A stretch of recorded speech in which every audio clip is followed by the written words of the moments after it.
Our blessed Lord is God, thus he has all the divine attributes of his Godhead. For a little while, when he was on earth before his crucifixion, he had veiled all of this under his humanity. But since his resurrection, he has resumed all of them, except in the Eucharist, in which he still veils them. The Catholic Church defines God as the uncreated creator, the uncaused cause, etc. In other words, B definition, God is that which is uncreated, uncaused, he is the beginning, without which there is nothing. Everything came into being from him.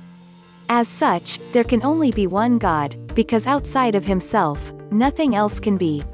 The definition of God, as given by God himself, was his name in Genesis, I Am. In other words, he is existence, existence itself comes from him. There can be no other. From Modern Catholic Dictionary by John A. Hardin, S.J. Doubleday & Co., Inc. Garden City, New York 1980. God. The one absolutely and infinitely perfect Spirit who is the creator of all. In the definition of the First Vatican Council, 15 internal attributes of God are affirmed, besides his roles as creator of the universe. The Holy, Catholic, Apostolic Roman Church believes and professes that there is one true, living God, the Creator and Lord of heaven and earth. He is almighty, eternal, beyond measure, incomprehensible, and infinite in intellect, will and in every perfection. Since he is one unique spiritual substance, entirely simple and unchangeable, he must be declared really and essentially distinct from the world, perfectly happy in himself and by his very nature, and inexpressibly exalted over all things that exist or can be conceived other than himself. Denzinger 3001. Reflecting on the nature of God, theology has variously identified what may be called his metaphysical essence, i.e., what is God. It is commonly said to be his self-subsistence. God is being itself. In God essence and existence coincide. He is the being who cannot not exist. God alone must be. All other beings exist only because of the will of God. God comes to this world by entering a deserving devotee existing on this earth called as Son of God to become human incarnation of God. The original God is unimaginable, and invisible. Such God enters an energetic form in the upper world and is called Father of Heaven. This Father of Heaven enters to a deserving devotee existing on the earth to become Son of God or human incarnation of God. Thus Jesus was such Son of God to whom Father of Heaven entered for the mission of divine knowledge propagation in this world. Whoever has seen alive Jesus that time had seen Father of Heaven only. This is the only way for human beings here. When any human being meeting present Son of God he had seen the Father of Heaven.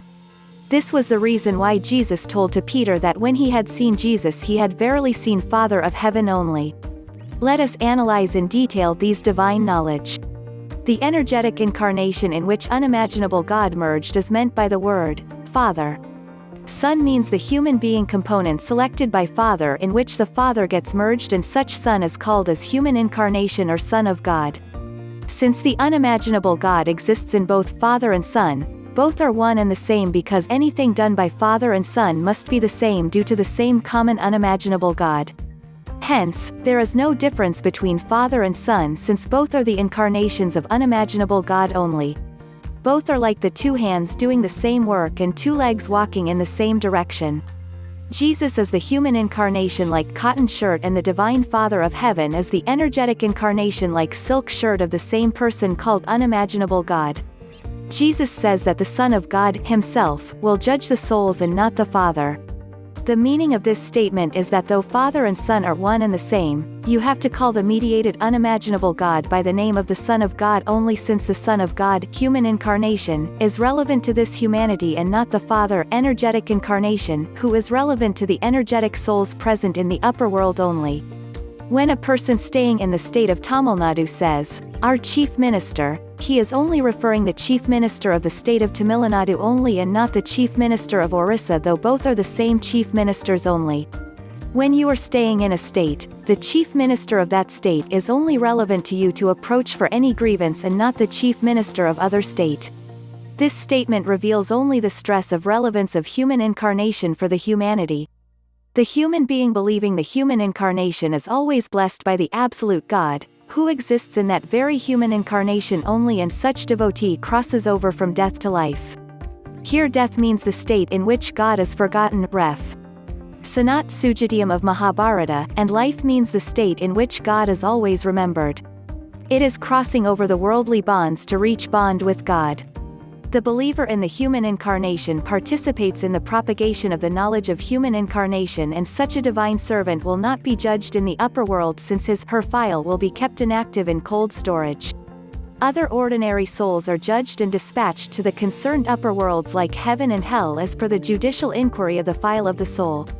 When the human incarnation preaches the spiritual knowledge, it is the direct knowledge from the unimaginable God pervading it. The food or bread that is eaten gets digested and gives energy to the human being. Similarly, the knowledge heard from God gets digested, which gives energy to the spiritual effort. Hence, food or bread means the spiritual knowledge. If you receive wrong spiritual knowledge from false human incarnations, it spoils you, leading you to wrong direction. If you believe in the unimaginable God, you must believe the human incarnation because the unimaginable God exists in it. Then, you will receive right knowledge and travel in right direction. It is not the human being component of the human incarnation that gives the spiritual knowledge bread, but the absolute God is directly giving it through the medium of a selected human being component. Jesus says that he himself is the bread or spiritual knowledge. This statement means that the human incarnation, like Jesus, is the possessor of the spiritual knowledge, and the spiritual knowledge is the possessed item. You can call the possessor by the name of possessed item.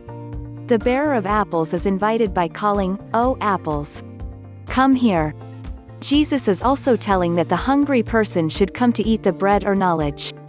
If hunger is absent, however best may be the food, it gets rejected. The Gita says that only a person with interest gains knowledge, Shreyadavan. Jesus is also telling that whoever is thirsty should come to him and receive the drink, which means the love to God. After that, rivers of the drink, which mean the streams of devotion, will flow in the devotee. God gives both miraculous knowledge and also unassuming devotion to his devotees through his miraculous love. Miracle should not be confined to a miraculous deed only, which is meant just for the lowest category of atheists.